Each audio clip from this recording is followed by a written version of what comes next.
Heartland Sports with Todd Richards.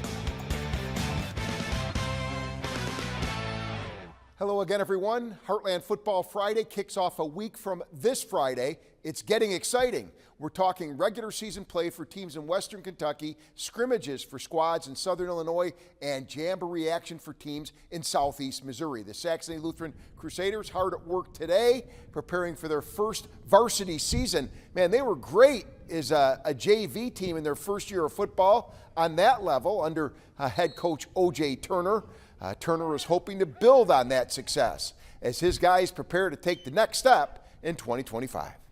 And not lose a game last year. We were very excited. I think that brought a lot of energy also to our school, to our program. So I think if you're looking at 32, 35 kids last year, we're about 47 this year. So I think there's a lot of excitement, and they want to be a part of something that's exciting. A lot more on that team. We'll hear from the players tonight. Saxony Lutheran will play in the Sykeston Jamboree next Friday, again on the kickoff of Heartland Football Friday. Then the Crusaders will start the regular season in St. Louis against Veritas High School, and we'll also talk about what's in store for their first home game.